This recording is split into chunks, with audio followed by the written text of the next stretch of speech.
আমি আপনাকে তলে তলে টাকা দিলে এটা হবে মানি লন্ডারিং, আবার আপনাকে আমার ডলারে দিতে হবে, টাকা দিলে নিতে পারবেন। আচ্ছা আচ্ছা ঠিক আছে।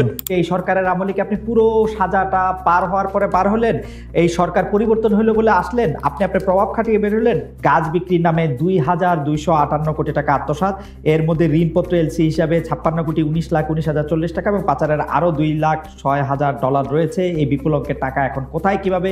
পাশাপাশি আপনি এবং আপনার স্ত্রী দুজনেই কানাডার নাগরিক, আপনারা যদি আপনার স্ত্রীর যদি জামিন হলে আপনারা আবার কানাডায় চলে যাবেন কিনা রফিক ভাই? দেখেন, প্রথম কথা হচ্ছে আমাদের বিরুদ্ধে অর্থ আত্মসাৎ না, অর্থ পাচারের মামলা, অর্থ পাচার প্রতিরোধ আইনের মামলা হয়েছে। সেখানে এইভাবে দেখিয়েছে আমরা যে ট্রি প্ল্যান্টেশনে যে টাকাটা সংগ্রহ করেছি এমএলএম পদ্ধতিতে, সেই পদ্ধতিটা অবৈধ। তাই সেই পদ্ধতিতে যত অর্থ আমরা গ্রহণ করেছি সব অবৈধ অর্থ হওয়ার কারণে আমরা যত জায়গায় বিভিন্ন কোম্পানিতে আমরা বিনিয়োগ করেছি, আমরা বেতন নিয়েছি, আমরা কর্মচারীদেরকে বেতন দিয়েছি, বহু লোকের কমিশন দিয়েছি। বিশেষ করে এখানে 733 কোটি টাকার উপরে কমিশন দেওয়া হয়েছে বিনিয়োগকারীদেরকে। পুরো টাকাটাই তারা বলতেছে মানি লন্ডারিং। আমি কিন্তু 410 কোটি টাকা এনবিআর কে ট্যাক্স দিয়েছি, এটাও মানি লন্ডারিং। খেয়াল করতে হবে আপনাকে, এখানে কোনো টাকা আত্মসাৎ হয় না। আমাদের কোনো পরিচালকে আত্মসাৎ করেছে মর্মে আমাদের অ্যাকাউন্টে টাকা গিয়েছে, এটা দুদক প্রমাণ করতে ব্যর্থ হয়েছে, এটা হয়নি। এখন কথা হচ্ছে তাইলে সাজাটা কিভাবে হলো? সাজাটা হয়েছে আমরা এটার জন্য রেসপন্সিবল, কথাটা খেয়াল করেন। আমরা এমএলএম পদ্ধতিতে এই ব্যবসাটা চালিয়েছি। এখন এমএলএম পদ্ধতি কি? সেখানে বলতে চাইছে দুদকের উকিল যে এমএলএম পদ্ধতি তৎকালীন সময় অবৈধ পদ্ধতি ছিল। এবং এখানে কিন্তু জজ সাহেবের সামনে আমাদের যে এসারুল সমাজে আমাদের বিজ্ঞ আইনজীবী উনি বলেছেন তৎকালীন সময় যে এমএলএম অবৈধ ছিল এই মর্মে আপনাদের কোনো নথিপত্র আছে কিনা, বলে নাই। তাহলে শুনেন এখন সাক্ষী কি বলতেছে, বাদী। উনি বলতেছে উনি ম্যাথামেটিক্সে ইউনিভার্সিটি থেকে মাস্টার্স করেছেন, উনি ওনার জ্ঞান দিয়ে বুঝছেন যে এমএলএম একটা অবৈধ ব্যবসা। এই হচ্ছে ওনার উত্তর। আপনি বলবেন যে আমি এটা সত্য মিথ্যা বলতেছি, প্রমাণ কি? জাস্ট উনি কি বলেছে, ওনার টেস্টিফাই যে জিনিসটা প্রিন্টেড আছে, উনি তো সাক্ষী দিয়েছেন, এটাতে সব কম্পোজ হয়েছে। আপনি এগুলোর কপি দেখেন, আপনারা দেখবেন হাস্যকর উত্তর দিয়েছে। তো এইখানে কিন্তু আমাদের বিরুদ্ধে কোনো কিছু অর্থ আত্মসাতের প্রচার বা হয়নি, প্রমাণ হয়নি। যেটার জন্য আমাদেরকে সাজা দিয়েছে, আমার বইয়ের অ্যাকাউন্টে কোনো টাকা যায়নি, আমার অ্যাকাউন্টে যায়নি। তাইলে কিভাবে সাজা দিল? বাংলাদেশ ব্যাংক একটা রিপোর্ট দিয়েছে যে আমি এবং আমার ওয়াইফের অ্যাকাউন্টে 11 বছরে টোটাল যৌথ অ্যাকাউন্টে 81 কোটি টাকা লেনদেন হয়েছে, কথাটা খেয়াল করেন। সেখান থেকে আমরা 71 কোটি টাকা উঠিয়ে খরচ করেছি, আর 9 কোটি টাকা স্থিতি আছে। তাদের একটা ধারণা যে এই টাকাটা এই অবৈধ টাকা থেকে আসছে। তখন আমি বলেছি এই একই টাকার ফিগার দিয়ে তো আমাকে 22 সালে একবার সাজা দিলেন। কারণ 22 সালের যে মামলা, খালিদ ভাই শুনলে আপনি অবাক হবেন, 22 সালের যে মামলা আমাকে সাজা দিয়েছে 12 বছর, সেখানে এই একই 81 কোটি টাকার কথাই বলেছে দুদক। বলেছে ওনারা এবং ওনার স্ত্রী অ্যাকাউন্টে 81 কোটি টাকা ঢুকেছে, 71 কোটি টাকা উঠেছে, 9 কোটি টাকা আছে। অদ্ভুত ব্যাপার হলো একই ঘটনা দিয়ে দ্বিতীয়বার মামলা করেছে। যে কারণে হাইকোর্টে যখন আমি 2016 সালে যখন প্রাথমিক জামিনটা পাই, সেখানে রুহুল কুদ্দুস সাহেব পরিষ্কার লিখছে যে আমি লক্ষ্য করেছি যে এইখানে দুইটি মামলাতে একই মানি ফিগার উল্লেখ করা হয়েছে। যদি একই মানি ফিগার হয়ে থাকে তাহলে একই অভিযোগের জন্য দুইটা মামলা পাশাপাশি চলতে পারে না, সুতরাং তাদের জামিন দেওয়া হলো। এইভাবে কিন্তু আমাদেরকে 2016 সালে জামিন দিয়েছিল, কিন্তু দুদক প্রভাব খাটিয়ে সে জামিনকে তারা করেছে, বাতিল করেছে এবং নতুন করে একটা আমাদের বিরুদ্ধে রায় করিয়েছে। আমরা যেন হ্যাঁ বলেন। আমি যেটা বলতে চাচ্ছি, আমাদের বিরুদ্ধে আমাদের অ্যাকাউন্টে কোনো টাকা যায়নি। আরেকটা যে বলছিলাম আমি সেটা উত্তর দিই। আমার ওয়াইফ বা আমরা কিন্তু কানাডার নাগরিক 2000 সালেও নয়, যখন কোম্পানি শুরু হয়। আমরা 93 সাল থেকে নাগরিক। এই নাগরিক থাকার অর্থে এই নয় যে আমরা পালিয়ে চলে যাব। দেখেন পালিয়ে চলে গেল বা কি, টাকা তো আমার কাছে না ভাইয়া, টাকা তো অ্যাকাউন্টে পড়ে আছে। আপনি বুঝেন না কেন? সম্পত্তির মধ্যে পড়ে আছে। আমি রফিকুল আমিন পালায় যাওয়ার কথা বলতেছেন কেন? আমি একটা সুন্দর ব্যাখ্যা দিই। ধরেন কোন একটা দৈবাত অ্যাক্সিডেন্টে রফিকুল আমিন এবং তার স্ত্রী মারা গেছে, তাই বলে কি লোকজনের টাকা তারা পাবে না? অবশ্যই পাবে। কারণ সম্পত্তি কিনেছি আমরা, কোম্পানির নামে সম্পত্তি কিনেছি, ওই সম্পত্তি বিক্রি করে মানুষের টাকা দিয়ে দিবে। আমার মরে যাওয়া বা আমার চলে যাওয়ার সাথে তাদের টাকা ফেরত পাওয়ার সম্পর্কটা কি? আর মানি রিসিট কি খালিদ ভাই এইভাবে লেখা হয়েছে যে রফিকুল আমিনকে টাকা দিচ্ছে, নাকি মানি রিসিট হয়েছে ডেস্টিনির নামে? বলেন তো আপনি। না সেটা ঠিক আছে। আমার এখানে দুইটা প্রশ্ন। একটা প্রশ্ন হচ্ছে যে আপনি মারা যাওয়ার কথা বললেন বা আপনি চলে যাওয়ার কথা বললেন, আপনি যে এতদিন কারাগারে ছিলেন, আপনাকে যারা বিনিয়োগ করেছেন, আপনার কথা শুনে যারা উৎসাহী হয়ে গাছ কিনেছেন বা গাছে বিনিয়োগ করেছেন, তারা কি তাদের টাকা পেয়েছেন? আসলে তারা পাবেন, কিন্তু আইনি কারো বুঝতে হবে আপনাকে। আপনি কারাগারে থাকলে মানে এটা কেমন কোম্পানি? আপনি কারাগারে থাকতে পারেন, আপনার সিস্টেম কি তাদেরকে টাকা দিতে পেরেছে? আসলে পারে নাই, কারণ দুদক সিস্টেমকে লক আপ করে রেখেছে। দুদক সমস্ত ব্যাংক অ্যাকাউন্ট বন্ধ রেখেছে, ট্রি প্ল্যান্টেশনের এবং ডেস্টিনি সকল কোম্পানির সমস্ত সম্পত্তি তাদের কাস্টডিতে নিয়ে গেছে দুদক। শুধু নিতে বাকি রাখছে আমার বাচ্চাগুলোকে কাস্টডিতে তারা নেয়নি। দুদক মহা অন্যায় করেছে তৎকালীন সময়। স্বৈরাচারী সরকারের আমলে যে দুদক ছিল, এই দুদক আমাদের প্রতি নির্যাতন। সরকার পরিবর্তন হওয়ার ফলেই কি আপনি বেরিয়ে আসতে পারলেন? না, আমি পারি না, কারণ সরকার পরিবর্তন হয়েছে 5ই আগস্ট, আর আমি বেরিয়েছি পরবর্তী বছরের 15ই জানুয়ারি। আমি কিন্তু সাজা খেটে 3 মাস অতিরিক্ত সাজা খেয়ে বেরিয়েছি।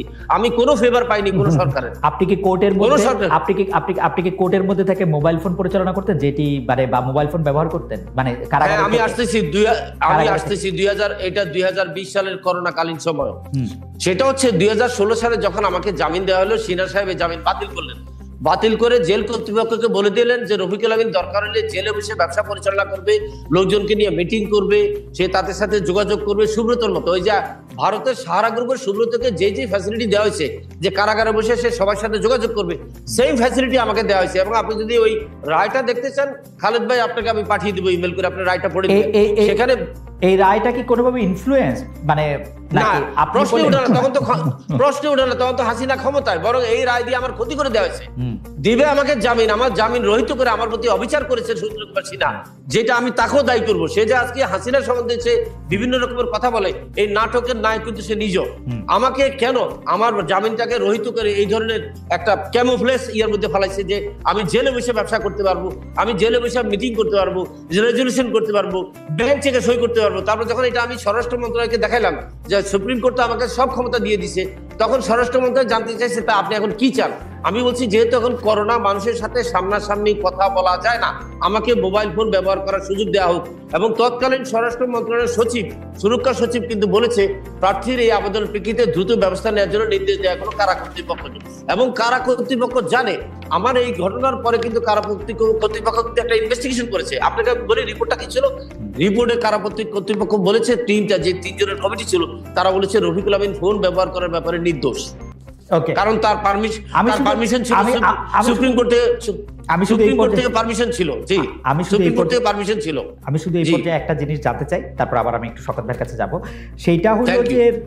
সেটা হলো যে এর আগে আপনি যখন কারাগারে বাইরে ছিলেন, আপনার বিরুদ্ধে যখন মামলাগুলি হয় নাই, যখন ডেস্টিনি আপনি চালাইতেছিলেন, তখন আমরা দেখতেছিলাম যে বিপুল সংখ্যক লোক আপনার পাশে দাঁড়িয়েছিলেন, বিপুল সংখ্যক লোক আপনাকে সমর্থন করেছিলেন, তারা আপনাকে নিয়ে অনেক আশা করেছিলেন। আজকে যখন আমরা এই অনুষ্ঠান করছি, আজকে যখন আপনি একটা রাজনৈতিক দলও করেছেন, তখন এত লোককে কিন্তু আপনার পাশে দেখছি না। আমি যখন আমার প্ল্যাটফর্মটি দেখছিলাম, আমি বারবার আমার প্ল্যাটফর্মটি আমি দেখতে থাকি। অন্য কোনো সময় আমার মনে আছে জনাব রফিকুল আমিন যখন ইন্ডিপেন্ডেন্ট টেলিভিশনে আমি থাকতে সময় যখন তিনি এটি বলছিলেন, আমাদের তখন এই রকম সোশ্যাল মিডিয়া ছিল না, শুধু মেসেজ নেওয়া যেত, একটা নাম্বার পুশ করে আমাদের সেই ব্যাপারটা হ্যাং করেছিল। এত বিপুল সংখ্যক লোক আপনাকে আসলে আপনার উপরে ভরসা রেখেছিল, আপনাকে সমর্থন জানিয়েছিল। এখন কিন্তু তার আমি যদি বলি কোয়ান্টিফাই করি, আমি 100 ভাগের 1 ভাগও দেখতে পাচ্ছি না।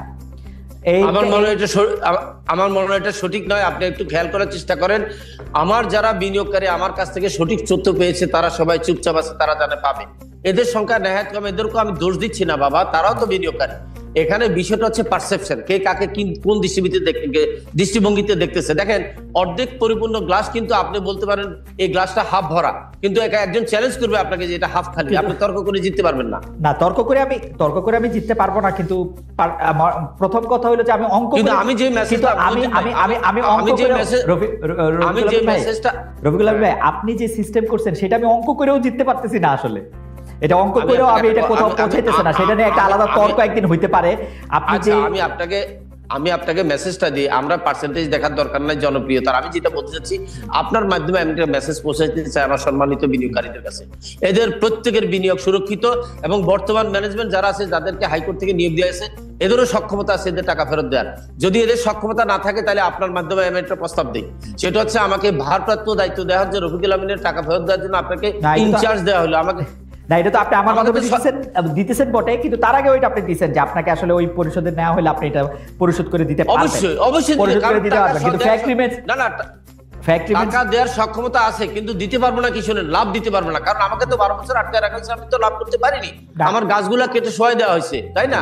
গাছের গোড়াগুলো এখনো আছে। এখন আপনি বলবেন তাহলে কোথেকে দিবেন? আমি তো সব টাকা গাছে বিনিয়োগ করিনি, আমি তো সম্পত্তি কিনেছি, আমি তো ব্যবসা প্রতিষ্ঠানে লাগাইছি।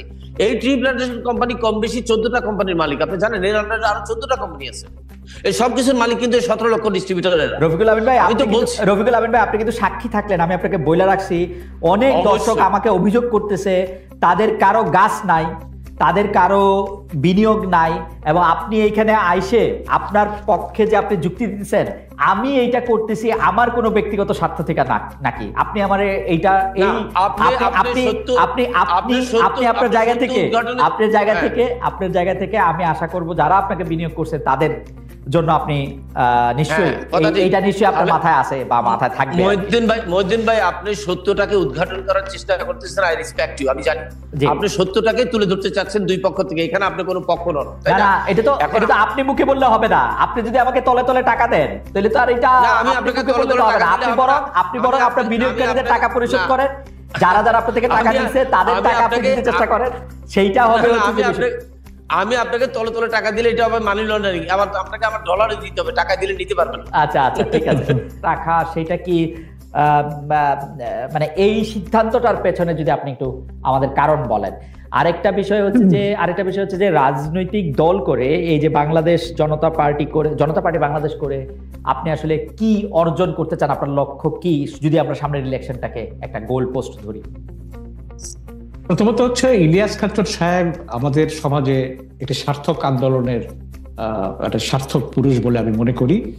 এই সড়ক দুর্ঘটনার হ্রাসে নিরাপদ সড়কের আন্দোলন করে তিনি গোটা বাংলাদেশকে নাড়িয়ে দিয়েছেন, এবং তার একটা উপলব্ধি হয়েছে যে আসলে রাজনীতি ছাড়া এই সমস্যার সমাধান করা যাবে না। কারণ আমাদের রাজনীতির একটা বড় অংশ জুড়েই আছে মানে দুর্বৃত্তায়িত পরিবহন ব্যবস্থা, মালিক শ্রমিক এরা সরকারকে জিম্মি করে রাখে এবং এই আন্দোলনকে ব্যর্থ করে দিতে চায়। ইলিয়াস কাঞ্চনের মধ্যে আমি একটা লক্ষ্য করেছি, তার মধ্যে একটা খুব বিনয়ী মন আছে এবং সাধারণ মানুষের প্রতি তার একটা মমতা আছে, এবং তিনি অত্যন্ত ধর্মপ্রাণ একজন মানুষ। তো তিনি যখন আমাকে বললেন যে আমি একটি পার্টি করতে চাই, তখন আমিও বললাম যে আমরা তো একটি পলিটিক্যাল পার্টি করার জন্য প্রায় 2-2.5 বছর ধরে কাজ করছি, আমরা একত্রে কিছু করতে পারি কিনা। সেই জায়গায় ইলিয়াস কাঞ্চন সাহেব আমাদের কাছে এসছেন।